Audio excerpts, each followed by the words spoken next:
Bom, a gente está aqui com a primeira grande tecnologia. E o Rei menciona no livro dele, primeiro capítulo, computação na nuvem. Né? Chama em inglês Cloud Computing, um tema que se fala bastante. Rei, mas para a gente só ter um panorama, o que é essa computação na nuvem? Bom, em primeiro lugar, ela não está na nuvem. Né? Quero ver se explicar, se minha avó estiver assistindo, hein? Exato. A nuvem é uma metáfora para um lugar físico que não é na sua casa. Então, por exemplo, você tem um computador na sua casa, o seu telefone, existe um processador, que a gente já falou dele. Esse processador faz as contas, faz todo, né, vamos dizer, a inteligência do telefone ou do computador no próprio aparelho, né, como o iPhone, como um PC, como um Mac. A nuvem imagina um grande galpão com milhares e milhares de computadores, como que você tem em casa. Só que não são seus. Exato, não são seus, interligados, em que todo o processamento, toda a inteligência é feita lá e devolvida para você. Então, um exemplo, eu quero fazer uma planilha de Excel, né? Quero fazer algum cálculo matemático. Tradicionalmente, a gente faz isso no próprio computador, né? No nosso próprio device. Com a computação na nuvem, você faz uma terceirização desse poder de processamento para milhares de computadores, ou seja, esse resultado vai sair muito mais rápido e ele te devolve o resultado. Então, basicamente, imagine um grande galpão com milhares e milhares de computadores, ar-condicionado, funcionando para fazer com que os apps e os aplicativos, os programas que você conhece hoje e os sites funcionem sem você precisar de gastar muito dinheiro. Legal, Rei. E a nuvem, essa computação na nuvem, esse é um assunto que eu gosto muito. Por quê?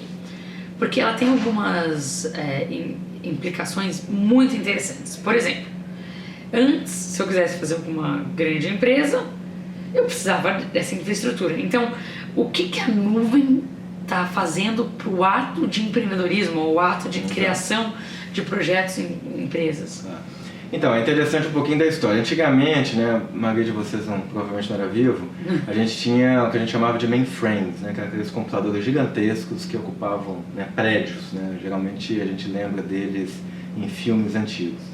Depois, a gente tinha os centros que a gente chamava de colocation, um nome em inglês, que a gente levava os computadores, se a gente quisesse fazer uma empresa, por exemplo, um YouTube, né, que precisa de milhares e milhares de computadores para processar os vídeos, a gente levava fisicamente servidores para esse colocation, né, esse centro de colocação do inglês, e a gente tinha que instalar manualmente e fazer tudo isso. A computação na nuvem, basicamente você aperta um botão, eu quero lançar um app, por exemplo, eu sou o Reinaldo, e eu preciso de um poder de processamento de X durante, sei lá, 1 hora por dia, por exemplo. Eu não preciso de um computador rodando 24 horas por dia. Então o que eu faço? Eu alugo. Você precisa comprar. Isso, eu não preciso comprar, eu alugo o poder computacional ou de inteligência desses computadores, de uma empresa, por exemplo, como a Amazon, como o Google, e esse custo é muito menor do que era antigamente. Um mainframe custava, por exemplo, 100 milhões de dólares, 200 milhões de dólares. Meio complicado começar uma empresa. 500 milhões de reais, por exemplo. Então hoje a gente conseguiu diminuir o custo para se lançar uma empresa digital em milhões de vezes, né? Eu, por exemplo, você faz um app e você vai gastar, vamos dizer assim, 100, 200 reais por mês e pode ter milhares de usuários acessando esse app ao mesmo tempo.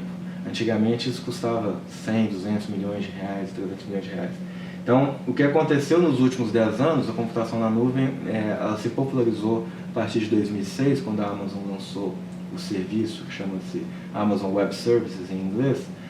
Ela se popularizou e ela tem caído de forma também exponencial. O preço. O preço, exatamente. E eu acredito que está caindo tanto, virou uma commodity, e que em breve vai ser gratuito, né? E já é. A Amazon, o Google, essas empresas já te dão, por exemplo, 1 ano de poder de computação na nuvem, né, no qual você não precisa de comprar seus próprios computadores, gratuitamente para você testar, dentro de determinado limite. Então eu acredito que vai ficar tão barato que vai ser gratuito, talvez sustentado por publicidade, talvez sustentado por outros modelos de negócio, mas é algo assim impressionante que aconteceu nos últimos 10 anos. E na prática, é fantástico porque na sua casa, com o seu computadorzinho, você consegue acabar tendo acesso a coisas e forças poderosas de processamento muito grandes, e é por isso que muitas das coisas que a gente vê de empresas começando numa garagem ou num quarto e esse cara conseguindo competir com coisas maiores, a computação na nuvem acaba tendo um papel bem importante nisso. Super. Um exemplo clássico da computação na nuvem, né, que muitos devem conhecer, é o próprio Netflix, né? Para quem não sabe, o Netflix é uma empresa que transmite filmes, né, via televisão ou via qualquer aparelho que você tem em casa, que tem uma tela, celular, iPad, tablets, etc. Todo o processamento daquele filme é feito na nuvem, né, vamos dizer assim, no centro da Netflix, e é enviado apenas o resultado para sua casa, que é o filme em si, né, totalmente decodificado, com uma qualidade alta. Sem computação na nuvem não haveria Netflix, por exemplo. Você teria que ter um supercomputador em casa para poder rodar, para poder decodificar esse vídeo. Então, assim, exemplos práticos, Netflix, o próprio Google, o YouTube, ou seja, todos os sites e tecnologias que a gente utiliza hoje só são possíveis por causa da computação na nuvem.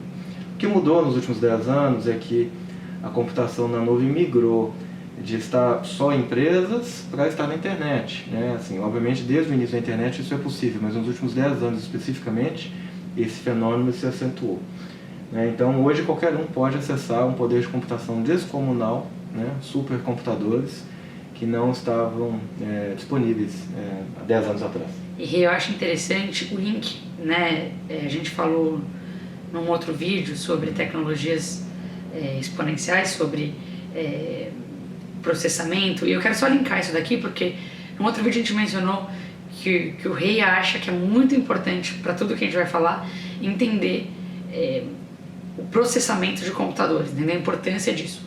Olha aqui, tá linkado a isso, né? Quando a gente fala em computação na nuvem, tem a ver com conseguir que você use tecnologias e processamento dessas tecnologias de terceiros, né? E tá linkado com o exponencial, né? Quando a gente falou da importância de entender crescimento exponencial, de novo, cresceu exponencialmente a força de processamento, baixou exponencialmente preço. E isso acaba fazendo com que seja muito mais democrático o uso. Então, tudo que a gente está falando aqui, eu quero só bater um pouquinho mais nessas teclas, porque é importante entender também a parte exponencial, é importante entender processamento, está tudo bem interligado. Exato. E o interessante é que é uma questão de custo, né? Hoje qualquer pessoa com 2 garotos ou garotas de 14, 15 anos podem fazer um app e pagar R$50 por mês para que esse app seja disponibilizado para milhares de pessoas. Isso há 5 anos atrás já era muito mais caro, né? O custo decresceu mais uma vez exponencialmente. Então, o legal é que isso democratiza a tecnologia, a computação na nuvem. É uma tecnologia que já existe, já está há muito tempo, eu coloquei como uma tendência, porque muitas pessoas ainda não entendem o que é essa computação na nuvem. Eu quis explicar um pouquinho qual a consequência prática dela nas nossas vidas. E nesse lance de dúvidas, eu vejo muita gente assustada, falando, mas espera, se tá assim, num lugar, estamos chamando de nuvem, mas num lugar que eu não controlo, quão seguro é isso? Né? Então, eu vejo muita gente perguntando sobre a segurança na nuvem. Qual que é a sua opinião sobre isso? E quais são alguns fatos? Sim. Bom, eu acho que a segurança está muito mais ligada aos fatores humanos do que aos fatores tecnológicos, né? Então, por exemplo, se você é uma empresa, as suas informações estão lá na sua empresa, né, guardadas numa portinha com chave e tudo mais. Se alguém for lá, abrir essa porta e pegar o computador e levá-lo, né, na caçamba do carro, como acontece, já aconteceu, você tem todas as suas informações roubadas. Quando você tem as informações na nuvem, você está contratando empresas cujo o modo de vida, o motivo delas existirem é segurança e disponibilidade. Então essas empresas têm segurança, inclusive armada, para proteger os lugares, ela tem um time de técnicos para proteger contra invasões. As informações são criptografadas. As informações são criptografadas e por aí vai. Então eu acho que quando há um vazamento, por exemplo, que a gente ouve na imprensa, ele é muito mais relacionado a fatores humanos. Alguém descobriu a senha da minha empresa, do meu chefe tecnológico, ou minha, e através disso ele entrou e roubou umas informações. Mas isso não tem a ver necessariamente com a nuvem. A nuvem, mais uma vez, é uma tecnologia neutra, que pode ser usada para o bem e pode ser usada para o mal. Na minha visão, ela é muito, dezenas ou centenas ou milhares de vezes mais segura que deixar essas informações na sua casa ou na sua empresa. mas é uma opinião pessoal. Mas porque essas empresas elas têm toda a infraestrutura para poder fazer com que suas informações fiquem seguras. Então, na verdade, o que acontece é o fator humano. Quanto mais a gente depende de seres humanos, mais fácil fica de roubar essas informações. Perfeito. Então, aqui foi um pouquinho mais sobre computação na nuvem. Rei, qual vai ser nosso próximo tema? Nosso próximo tema é um tema que todo mundo conhece, que são os celulares. Então, no próximo vídeo, vamos falar sobre tecnologias mobile, celulares. Obrigado.